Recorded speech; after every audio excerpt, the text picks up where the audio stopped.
Hello, and welcome to another episode of the Cheap Seats. This is your Premier League podcast show out of South Africa. We talk all things Premier League. We also talk all things Spurs now because they're on top of the table and they're looking to go 5 points clear on Friday. So we're going to be talking about that. We're going to be talking about Chelsea's little turning of the corner. Is it a corner turning, or is it just a situation where Is that the longest they corner in the world? but we haven't left you. We're going to be talking about Manchester United as well because, oh, Getting loud before the derby. yes. So remember, the show is sponsored by Classic Shirts ZA. So please go to Instagram and check them out at Classic Shirts ZA and follow them. Also, go to their website at Classic Shirts ZA. I haven't actually changed the kit of the week for a very long time. It's still the Manchester City kit, which is problematic. But hey, you can go there and have a quick squeeze. I promise next week I will change it. But yeah, if you want to be a City fan, please go through. I think it's apt for this weekend because it's a Manchester derby and Erling Haaland might be wanting to fill his socks with a lot of goals. So you might want to do that because supposedly tomorrow is Black Friday. So have at it what you will. And yeah, please go to Classic Shirts ZA for more deals on that. So this weekend is the weekend after the international break. Everyone took a break. Guys ran marathons in the international break because that's what cool kids do, Dean and Wahid. Here's the first one. I never thought I'd ever put these words together. Eat it. So I just want to ask one question. Dean, are you winning the league in March or April? And are you not going to open up a bottling plant next to ours in North London? It'll be so funny if Spurs win the league and Harry Kane has left and Bayern Munich comes second. That would honestly be the funniest thing of all time. It'll be the greatest possible achievement for us just alone, but it would just be hilarious. Football Twitter, I think, would go mad. This sounds like hating. I hope the spirit of Harry Kane ensures that you don't win the league. Not without him. He'll come back for the last game of the season. Yeah, you'll do a full John Terry, full John Terry, full kit, number and all. They'll strip Madison of his number just for the last game. But Dean, in all seriousness, when you got Ange Postecoglou, did you think 9 games in you'd be 2 points clear with an opportunity to go 5 points clear before everybody else plays? Because we know Roy Hodgson is Roy Hodgsoning there at Crystal Palace. No, I mean, Spurs fans weren't expecting it. I think the rest of the football world wasn't expecting it. There were people saying that without Harry Kane, we probably not even going to finish in the top half. You called us YouTube FC. So, we still are. But YouTube FC delivers. And look, at the end of the day, Ange is a good coach, and I think he's sort of proven that now over the last 9 games. There's still a lot to prove. There's a lot of games, obviously, to play until the end of the season. But to be honest, we're just playing really good football, and that's all Spurs fans really wanted to see coming out of that deep, dark Mourinho and Conte age where it was just kind of play with a back 5, maybe try and defend, hit them on the counter attack, and then kind of go from there. For now, everyone is excited to watch us play. Everyone sort of, even neutrals are, it's exciting football. So the results are kind of speaking for themselves. We've had tough games, so we've come through them, the likes of Arsenal, Liverpool. I wouldn't really count United there, but tough games there. We've shown resilience against like Sheffield United with a late win. So there's a lot of good signs coming out of the Spurs team. I think Crystal Palace this weekend at Selhurst Park, quite a tricky fixture, like historically. But again, Crystal Palace aren't really performing that well. So they're without Eze and Olise and those kind of guys. So you would expect Spurs to kind of go there and win. But I'm trying to take it one game at a time. I don't want to get too ahead of myself. It's 9 games in, we're ahead. But to be honest, it doesn't really mean anything. Doesn't mean anything. And isn't that the same approach we took last year? Yeah, but you guys were ahead in like December. It's not even festive period yet. Did you guys wait like May? Yeah. Cyrus, is this fairy tale going to end? All fairy tales end. The thing is, we have a happy ending, and it really depends as to who the happiness is at the end of the day. I do think that Spurs are playing some of the best football they've played in a very long time. They are playing with a confidence we haven't seen from this team in the past, and I think all of that has to do with the fact that it's all rarefied air. This is new. I mean, yes, they came close when Poch was there and things were really, really tight and tense and all of that stuff, but nobody's expecting them to do anything really, right? Including Spurs fans. So everything you get now is literally icing. I don't think that Spurs are going to win the league, but I do think that Spurs will push whoever the eventual league winners will be all the way. And that's how I see it. The thing for me is when it comes down to it, and we mentioned this in jokes about Harry Kane, being a full kit knobber, but the reality is they don't have a game breaker in those really, really tense situations like a Harry Kane was. I don't think Heung-min Son is that guy. I think he plays really well. I think Maddison is a real breath of fresh air, but we all kind of expected him to be really good at Spurs. They just need to find another solid striker up front. And January, if they can keep this form up till January and bring somebody in, then it could really unlock everything. And that somebody could be an Ivan Toney. I mean, everybody's saying Chelsea, Arsenal, but what about Spurs if Spurs are up there? So, I think that's the key thing here is, do they have another game breaker? Can they unlock somebody? Is there another biggest YouTube star that No, I Daniel think Levy's I going to think be the buying? biggest thing that we need to talk about with Spurs is that we probably all wrote that midfield off too quickly, and I think as good as Maddison has been, as good as Son has been, it's that midfield engine that's getting them going. It's Sa and Basuma doing absolute bits in their midfield, and I don't think anybody expected that. And I think that's probably where they've turned this where they've, well, I wouldn't say turned a corner, because they were pretty much starting from scratch, but it's unbelievable how well they're playing. And I remember when we played against them, I was like, oh, San Basuma, and next thing they were bossing up. Look, it's not hard to boss our midfield. It's really not hard to boss our midfield, but like they really did boss our midfield, and that's probably the time I really took notice of it, and I was like, well, these two are really like good players. Basuma is probably just used really badly in the last 12 months, but now that he's been used correctly, I mean, he's a phenomenal football player. Yeah, and I Yes. think Well, there's a lot of Yeah. we've got Sa and Basuma, but we've still got Bentancur that's going to come back in the next 2 weeks, 3 weeks from injury. So it adds depth there. Højbjerg had to play on Monday night versus Fulham because Basuma was injured, and he played really well. He's a very different player to Basuma. Yeah. He's not that sort of driving player, but in a game where it's a little bit more open space in the midfield, where you're not under so much pressure, he actually does well and can kind of string those passes around. So I agree with what Wahid's saying. The midfield has really been where we've seen a lot of sort of changes come about, but I think defensively as well, like we can't discount Mickey van der Ven, Destiny, and Pedro Porro. Kind of just, they really have stepped up their game, and Vicario. And that was the point. That was actually the one key thing here is Vicario has actually helped change everything. That solidity at the back Better than Raya. is better than Leave my Sanchez. goalkeeper alone. Sanchez, Raya. There's something in the water there in Spain. But it all starts with getting a good quality goalkeeper. Yes, we might not have heard of him beforehand, but he's certainly showing us who he is now. He's made some insane saves, and I agree with you. He's from the back. He's playing out. He's playing with a lot of confidence. The saves he's making are things that Lloris would have let in, and all of that just builds your confidence. And yeah, that's why I'm excited. Again, Spurs are 2 or 3 injuries away from this falling apart, and or December.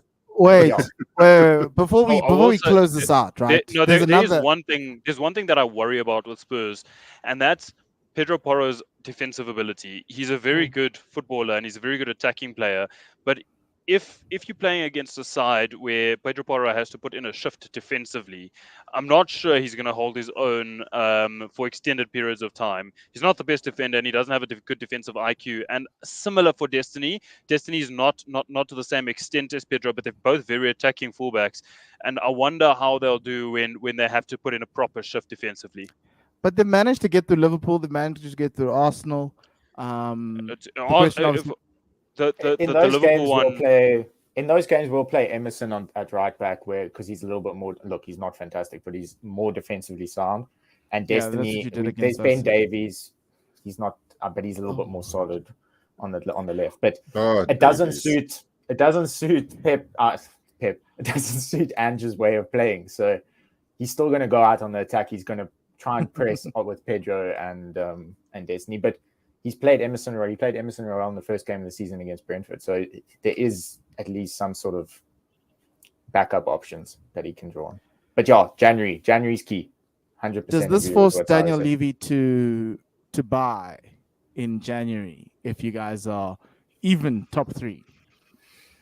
I think it does. And from a striker perspective, we kind of craving. There's that Harry Kane, like what Sarah said, Harry Kane position. We don't have that. Watkins. I would 100% go for Ollie Watkins. I think he suits the They're not going to better sell him. What he offers, but he won't, exactly.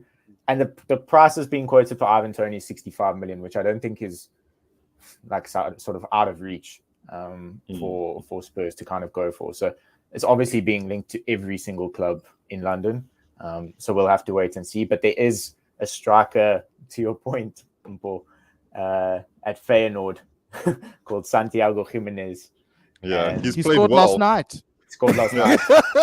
He's really good. Look, that's who we tout him apparently. So. There's a striker in Manchester called Martial, bro. Next big thing, bro. Watch him on YouTube.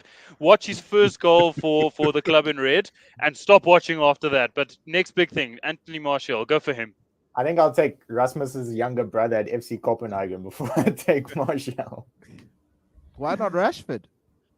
I don't want Rashford. We'll have that discussion later. Yeah. He's not a striker. He's not a striker. No. Okay. Sometimes I wonder if he's a footballer. You do know that it's not Calvin Phillips. Calvin.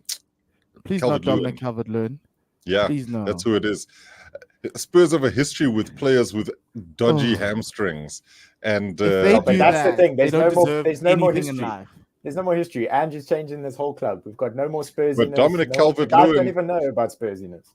But you got Brennan Johnson. Where's he? What's he doing? He was injured, so he's coming back. He played 20 minutes on Monday, so I reckon we're going to play Brennan Johnson on the left, Son through the middle, Kulusevski on the right, Richarlison as sort of backup for either way, and then. Let me just tell you, what I'm waiting for from Ange is I'm waiting for him to do an Eddie Jones.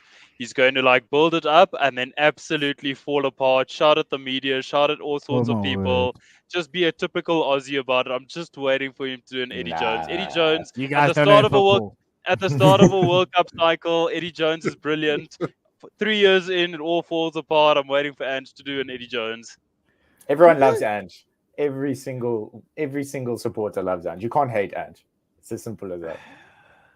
Well, Dean, the question is, how long will you last on that tree? Last season, they were telling us that elephants are sitting on top of trees and they have to come down. Eventually, they did. The question is, how long will Spurs last? Look, this weekend, Crystal Palace will be fine. But you play a team straight after that on the 6th of November who seemingly this weekend showed some grit and they were turning the corner. We'll talk about the other team as well. But I don't want to quote Bob Marley, but it seems like there's a little bit of redemption happening at Stamford Bridge this past weekend. Cole Palmer's coming into his own. The injuries are now looking good. Reece James stops fighting with referees. Cyrus, how are you feeling? Is this a turning of the corner, or is it just we play well against big teams or teams from London? I think that they put a lot of effort into those big games. You look at the Liverpool game to start the season, and Chelsea looked like a really, really solid side. And then after that, things started to waver a bit. I do think that there's clearly a lot of time being taken to try and learn Poch's philosophy, and you're seeing that happening slowly but surely, and then integrating certain guys. I mean, you still have on the odd occasion Caicedo trying to implode, but it is what it is. I do think though that when you look at that game against Arsenal, there's some very telling things that happened within that particular match. The first one was Chelsea didn't bow their heads at any point. They also didn't concede early, which is what I'd expected might happen against Arsenal. The other thing being, we haven't sorted out our goalkeeper issues, and that's been a problem right from the beginning. Signing Sanchez was supposed to be a stopgap, and right now it looks more and more like a stopgap solution. He is horrendous with the ball at his feet, especially from a decision-making perspective. He didn't have to go for that ball. There was a player right there, but it is what it is, and that will get sorted.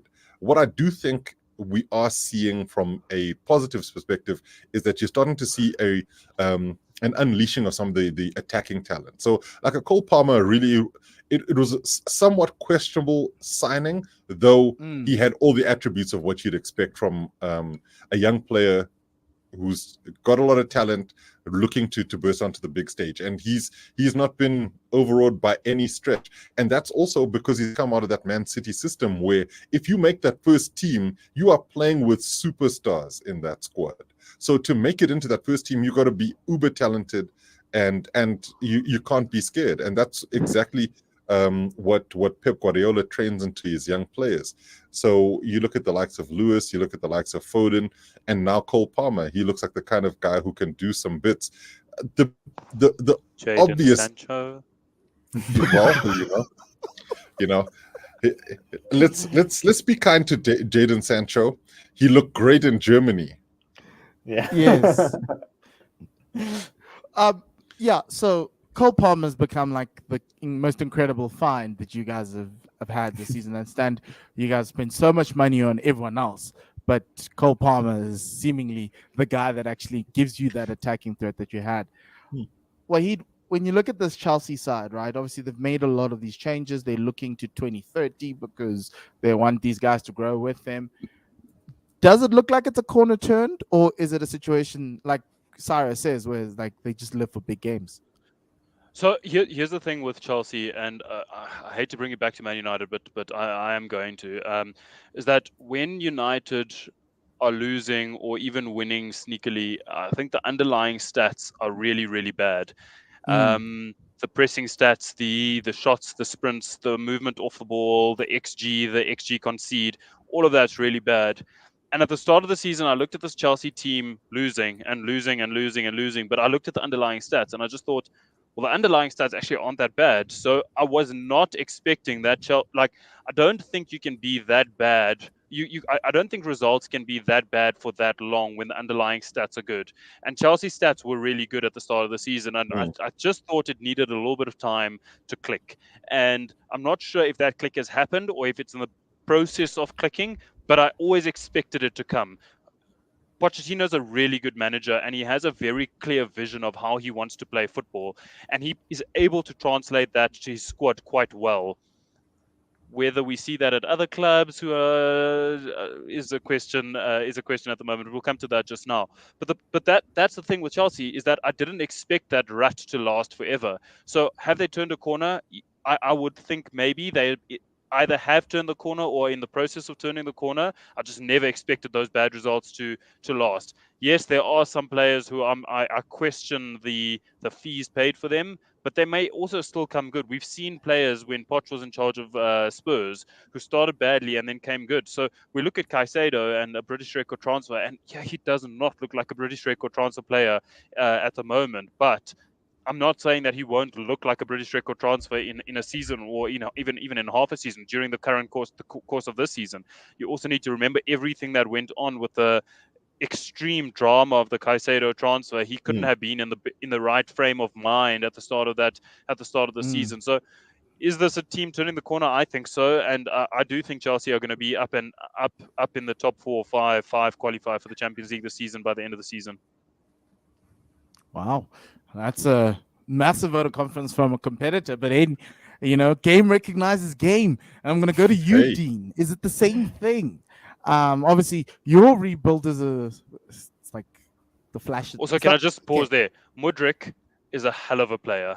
I know. We've laughed at him previously and laughed at the transfer, but I've been watching him this season, and as much as people have laughed at him, if you watch him closely, there's a footballer there, and I think that he will. I think that in seasons to come, he will be like a dominant force in English football. I really do think that. Yeah, he's going to be an FPL must-have in the next couple of years because he's the one guy I'm like, oh, I know we have Trossard, but oh man, Mikhailo. No, but you know what? I'll say something. Mudryk would be great at Arsenal, but he's not because a lot of players at teams, a lot of players at teams like Chelsea and Man United would be good at other clubs. Like you look at some of the players at Chelsea when they were struggling, and you'd be like, he'd be really good elsewhere. And it's not necessarily the player, but it's the system that they're playing in, and broken systems a lot of the time. So Chelsea are changing that broken system. Jadon Sancho. I'd take Jadon Sancho at Arsenal. I'd take Jadon Sancho. Lots of players. Jadon Sancho. I look at Anthony Elanga and the way he's playing for Nottingham Forest. And honestly, if he wasn't a Man United ex-boy, honestly, I reckon the club would be willing to pay £60 million for this player. Yeah, that's true. That is truly true. Let's go to the other side of the coin. This week, we saw a Manchester United team that obviously coming out of the news of the passing of Bobby Charlton, that kind of looked like they were getting it going. And then in the Champions League in the midweek, you watch them and you're like, they just gave away a penalty with the last kick of the game. And then comes in Andre Onana in the same game that Harry Maguire scored to kind of give Manchester United their first win in the Champions League. And I'm sitting there going, maybe it's remember when Queen Elizabeth passed away last year, Arsenal kind of went on a run and they ran away from playing Manchester City and it kind of worked. But I don't want to use that. But Dean, looking at the side, because I know what he's going to go into essays of Sancho and Rashford and everyone else. Is this a sign that maybe ETH's project is working? Absolutely not. I don't think there's. So, I don't even. No. Hang on. I gotta can- jump in here. So what you're saying is you have to basically kill Bobby Charlton every weekend in order for ETH's plan to work, because that seems to have been the catalyst and the fire underneath them. Can I Had to stop just you there? jump in and say Can I that. stop you there? ETH's plan to work. What fucking plan? What is the plan? What plan? What plan? It's to get Harry Maguire and Andre Onana loved by the fans again. And then after that, you'll see it work. Sell them. Look, I think United fans are in that sort of delirium at the moment where it's almost like they're waiting for something bad to happen every game. Like even in the Sheffield game, conceded, it was like, oh, here we go again. Like it's not hopeful at the moment even. It's just like waiting for something bad to happen. And if we get a result, wow, that's fantastic. Like even that Copenhagen game in the Champions League, it was like, I don't think anyone was surprised that they conceded a late penalty. Like it was kind of like, oh, well, here we go again. It's just what happens. But to his point, being Man United, there's just, I watched that Champions League game and there is just no plan. There is no structure. It is kind of just lump it up, hope Rashford maybe beats a man, hope maybe Rasmus pulls a run. Yeah, and fine, I know Casemiro was gone, but again, that midfield just nowhere. I mean, the best thing to come out of Manchester at the moment is the Beckham documentary on Netflix. So great documentary. Great documentary. I had tears in my eyes in episode 2 when we won the Champions League. But that is honestly the best thing that's happened to Manchester United in the last, 2-3 months. So it's complete disarray, and United are, with the City game coming up this weekend, it's gonna be You will. Like I'm that's the sitting thing. here going, it's not. It's not impossible that they go to the Etihad and they put two past and everything's back. And Onana has like another game of his a life. worldie, yeah. And after that, they got Fulham, Luton, like Everton, and kind of going around. Like that's not impossible for United. But at the same time, they could go there and lose 6-0, and either result is expected from United. But what you expect from United is like a 1-0 defensive masterclass over City, and then to lose to Luton is really that's our DNA. Really, it is. Yes, and Ross Townsend coming in, putting goals past you. Yeah, it makes sense. But And it's Ross been an interesting Townsend. time for you, Wahid. It's been an interesting time for you because it feels as though you guys are living off of like the guys who actually shouldn't be at the club. Scott McTominay, Harry Maguire. I don't know how you ended up with Andre Onana, but you did. And now it's seemingly working out. And the guys are having lunch with David De Gea on some, what type of mutiny are you guys trying to start? But when you look at a team like Spurs, right, and you look at the performance that Chelsea put up with those underlying stats that you've spoken about, ETH has had like a 12-month head start to all of these coaches. And outside of Chelsea, Daniel Levy's not necessarily pushing that football project. They're buying players off of YouTube.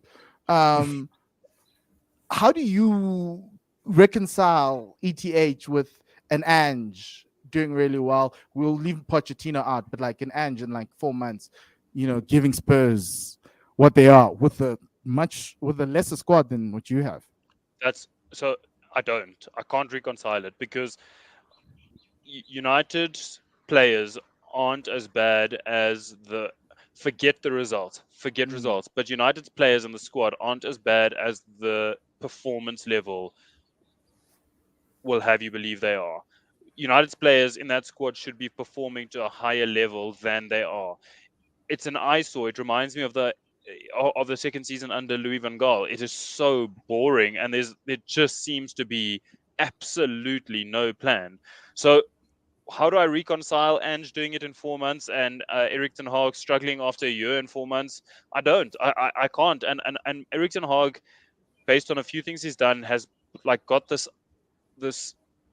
almost cultish following where he's seen as completely infallible in the eyes of a lot of United fans. And I just think that when you sit back and look at what's being produced on the field, and is it to an acceptable level considering, number one, the time he's had in the job, and number two, the resources at his disposal. He has spent a truckload of money to get that squad to his preference. This is no longer Jose Mourinho squad. This is no longer Ole Gunnar Solskjaer squad. Let's call a spade a spade. The football under Ole was more enjoyable than the football under Erik ten Hag. It was. We played better football. We scored more goals under Ole. And is this what we wanted from a boss who was brought in to coach players? This was not a person brought in to oversee the footballing operations. This wasn't a Jose Mourinho. This wasn't a Sir Alex Ferguson. This wasn't a Arsene Wenger. This wasn't a boss. This was a coach. We brought in a coach, and he's not getting the players to a level where they should be expected. He's not coaching those players to be much better than they are. There are exceptions here and there, like Rashford had a stellar season last season, and you thought maybe it was the coaching. But you look at a player like Bruno Fernandes playing for Portugal and Bruno Fernandes playing for Man United. Bruno Fernandes keeps being shoved around the park. He is the diamond in Man United at the moment, and he just needs to be put in his position and say, Bruno, pull the strings. And that's not happening at the moment. He keeps being pushed around the squad, around the park to accommodate, let's call it, Erik ten Hag favorites in the team.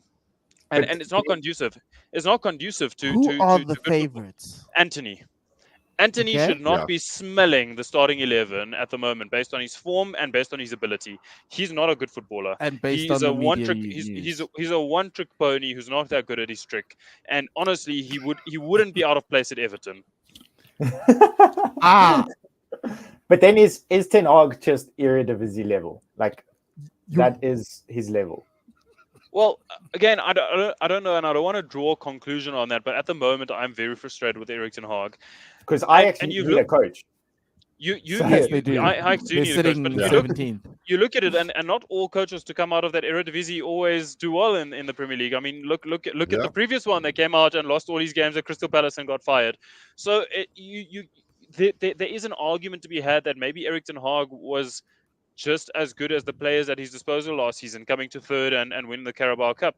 It might not have been all Erik ten Hag, and I don't think a lot of supporters are seeing that at the moment. That this is just not the level the team should be performing to. So I'd like to. I'd like Sorry, to say I want to something cover. here. I want to cover yet this, okay, and say that it is difficult for any boss to operate under the ownership structure at the moment. Not only the ownership structure, but the flux in ownership structure. Nobody knows what's happening. It's almost a year's down the process, and there's no clarity on the situation. It looks like it's going to be Sir Jim Ratcliffe to oversee football operations at the club, but again, it's not a conducive situation for a football manager. So yes, I want to cover everything I've just said by saying that this is not a conducive situation. I've got a question around that. I'll go to Cyrus and I'll come back. Yeah. It's an interesting point that you raised there, specifically around ownership, because at the end of the day, like Chelsea went through similar when they were going through the Abramovich stuff. But the thing is, with the Abramovich situation and the sale of Chelsea and all of that, players would have been worried about whether or not they'd actually be a club, like whether or not they'd get paid, all of this stuff.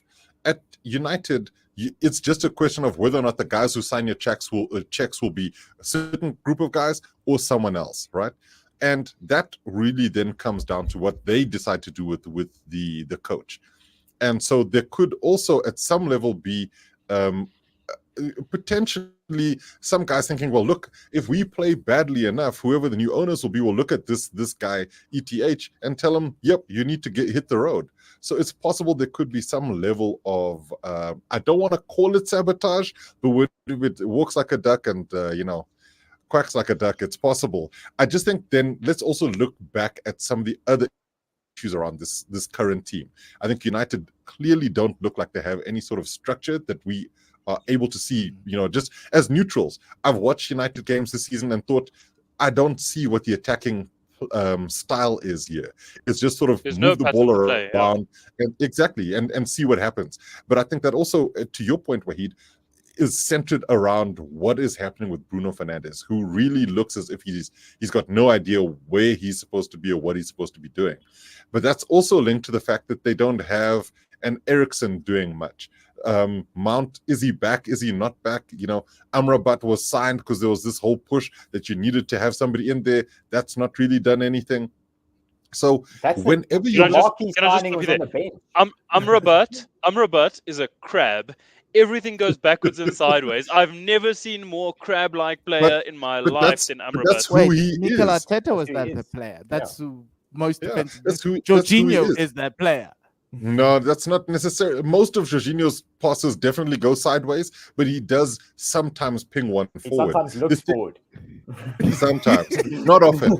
But the other thing here is we have to look at it in terms of this goes back to the point, and I've been making this point about Anthony from day one, that he really does not do anything for this team. And you spent 100 mil on him. Well, 100 million euros is 85 million pounds, but let's. So we're gonna split the hairs on this one. Nice. Okay, that's also fine. And he's just bounced. You just scared what he did. But I'm sure he'll be back. Euro thing. But I'll finish my point. Yeah. My point is sometimes, and Chelsea have been guilty of this a few times over the years, when you spend that big amount of money on a player, you're forced to play that player. Even when they haven't necessarily delivered when they're supposed to, or they don't even look as if they're supposed to be doing the things they do. Case in point, Jadon Sancho. You spend 80 million on him, you're going to play him unless you start having a fight with the coach. And then there's an issue, right? So you're going to have to end up writing him off and he becomes this expense that lives on the books, right?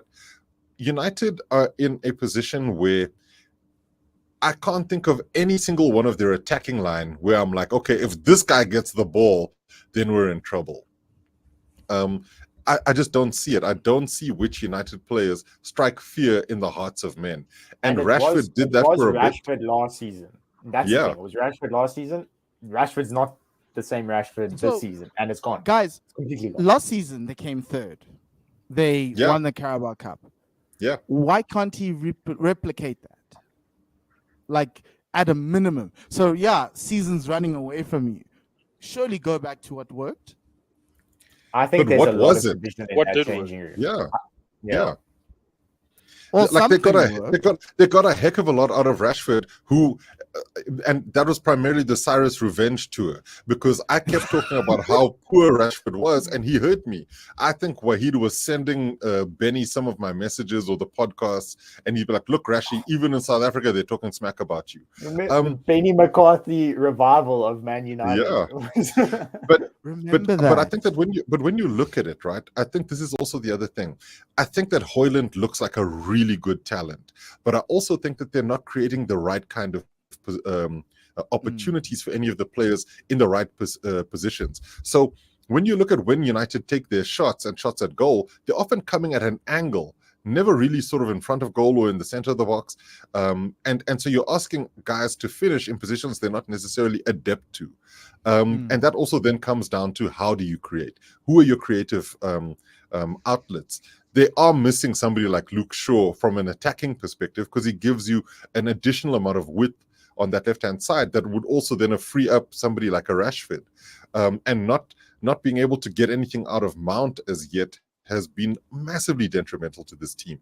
So there's a whole bunch of players that the coach's neck is on the line because they just haven't stepped up. They haven't done anything yet. But Cyrus, based on previous podcasts, it looks like his neck isn't on the line, and that's what it looks like with this team. I'd rather live on the sidelines and say someone is sabotaging this team, because it looks like it. But I'll say this: it's very hard to fire the coach when you don't know what's happening with ownership, right? And so the owners are going to hold fire before they do anything, because they're like, look, this might not be our issue in a couple months' time, so just carry on. But the owners don't want to sell, right? It's a situation of, no, this is still a good exit, but they're allowing the football operations to burn, and it's burning really, really badly. Wahid, I'm gonna give you last say here, but this weekend, if it's a runaway result for Manchester City, I know he's not going to get fired, but like, is there anything they can do to change the way they play? I don't think you can change the way you play that quickly, Paul. And I'm really not sure.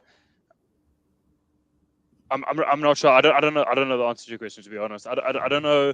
I don't know how much time he has left. I think his time left is going to be determined by ownership, and I don't think while the ownership is in flux, a manager is going to be fired. I don't think Joel Glazer and Abram Glazer are going to make that decision. Once the ownership situation is resolved, and Jim Ratcliffe takes over the football operations, which I'm led to believe he will be, I don't think that Erik ten Hag will be seen as infallible, because he won't be Jim's man. Jim and his men might use a new man. Sorry?